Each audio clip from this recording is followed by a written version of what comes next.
ओम सुप्रभात. नमस्कार सर्वांना. सर्वशक्तिमान भगवंत आणि परमश्रद्धेय स्वामीजी महाराज यांच्या प्रेरणेने गेल्या 3 ते 3.5 वर्षापासून क्रांतीसूर्य महात्मा ज्योतिबा फुले उद्यानामध्ये दररोज सकाळी 5 ते 6:30 वाजेपर्यंत सर्वांसाठी सामूहिक दैनिक निःशुल्क योग वर्ग सुरू आहे.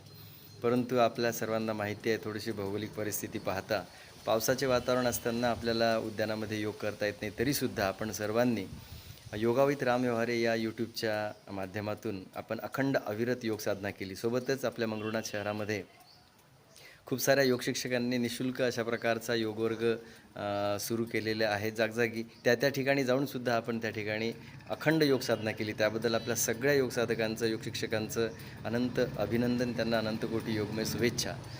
क्रांतीसूर्य महात्मा ज्योतिबा फुले उद्यानामधील लतावृक्ष वेलींच्या सानिध्यामध्ये योग करण्याचा योग हा काही वेगळाच आहे. म्हणून आपल्या सगळ्यांच्या आग्रहास्तव पुनश्च एकदा येणाऱ्या गणेश चतुर्थीपासून म्हणजे 27 ऑगस्ट 2025पासून सकाळी 5 ते 6:30 वाजेपर्यंत सर्वांसाठी सामूहिक दैनिक निःशुल्क योग वर्ग, संगीतमय योग वर्ग त्या ठिकाणी आपण सुरू करण्याचा संकल्प केलेला आहे.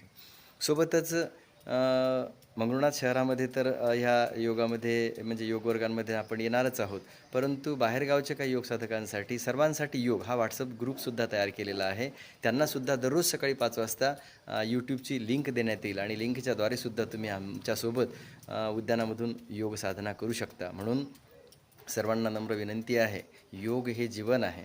योग हा एक संकल्प आहे. व्याधिविकार मुक्तीचं ते एक साधन आहे. म्हणून निरोगी, सशक्त, समृद्ध, शक्तिशाली, बलशाली राहण्यासाठी आपण संकल्प करूया आणि येणाऱ्या गणेश चतुर्थीपासून आपण ह्या योगाला पुनश्च उद्यानामध्ये आपण योग प्रारंभ करूया. तसे तर आपण सर्व दैनिक योग साधक आहातच, परंतु एक सामूहिक योग वर्गाची संकल्पना परमश्रद्धेय स्वामीजी महाराजांनी त्या ठिकाणी तयार करून दिलेली आहे. म्हणून त्याचा आपण लाभ त्या ठिकाणी घेऊया. मस्त धर्म, अध्यात्म, संस्कृती, संस्कार आणि चांगली मोटिवेशनल स्पीच आणि सर्व जे दैनिक योगासनं आहेत, सर्व व्याधिविकार मुक्तीसाठी जे आवश्यक आहेत त्या सर्वांचा आपण वापर करून, त्याचा अवलंब करून रोज दैनिक योग साधना करूया. म्हणून पुनश्च एकदा सर्वांना नम्र विनंती आहे, आवाहन आहे. आणि पोळ्याच्याही सर्वांना, गणेश चतुर्थीच्याही सर्वांना हार्दिक हार्दिक अनंतकोटी योगमय शुभेच्छा. योग करू, निरोग राहू. ओम भारत माता की जय. वंदे मातरम. नमस्कार. धन्यवाद.